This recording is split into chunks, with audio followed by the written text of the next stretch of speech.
by Doug Bandow. President Donald Trump will meet Russia's Vladimir Putin in mid-July in Helsinki, Finland.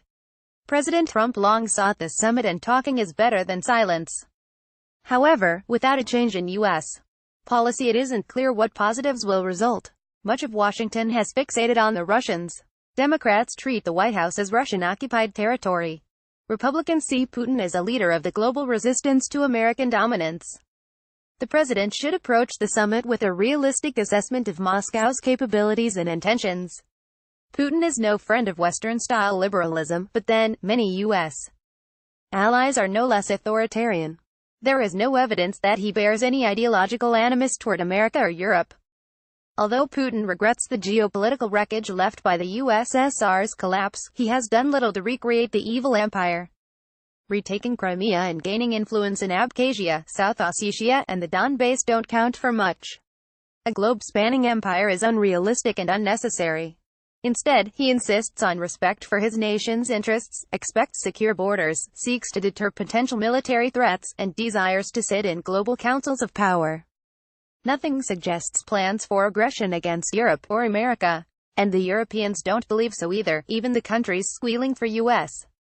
troops spend barely 2% of GDP on their militaries, ludicrous levels if they really fear attack. Moscow no longer is a superpower, but remains capable of asserting itself, as evidenced by its confrontational policy toward Georgia and Ukraine. Yet even there, the Putin government's ambitions were limited: seize control of select territories and freeze conflicts to prevent the two nations' admission to NATO. In this, Putin's behavior has been ugly but effective, and no worse than that of such U.S. allies as Saudi Arabia, which is waging a brutal war against Yemen. While many in the West deride Moscow's security fears, that perspective is easier to maintain with America's than Russia's history. Add to that Washington's widespread attempts at regime change, support for color revolutions, and calculated mendacity concerning NATO expansion. Russian skepticism of Western intentions is understandable. Relations, though bad, have not yet turned into another Cold War. To improve bilateral ties, the two leaders should start by comparing national objectives. There are no essential conflicts. Even where the two governments appear at odds, such as over Syria and North Korea, the differences are manageable.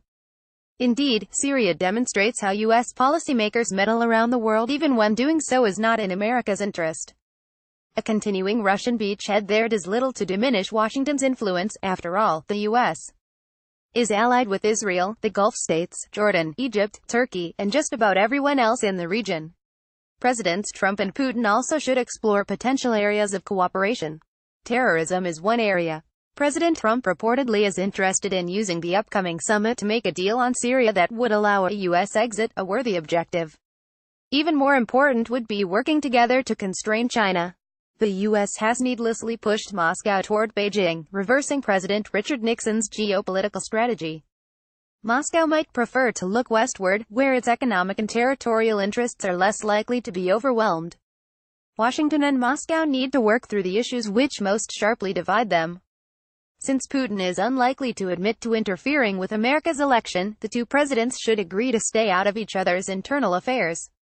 In fact, the U.S. is a more active meddler than Russia. Washington has intervened in at least 81 elections worldwide, including the 1996 Russian contest. Any agreement should include a plan to fully staff the respective embassies. Even more necessary is resolving the standoff over Ukraine. Russia won't yield Crimea, so on this issue the two governments should agree to disagree. The U.S. and Europe could formally refuse to recognize the annexation while effectively dropping the issue. As for Ukraine and Georgia, the Western allies should trade a commitment not to enlarge NATO with an end to Russian subversion of Ukraine. Georgia and Ukraine should remain militarily neutral while left free to go either way economically.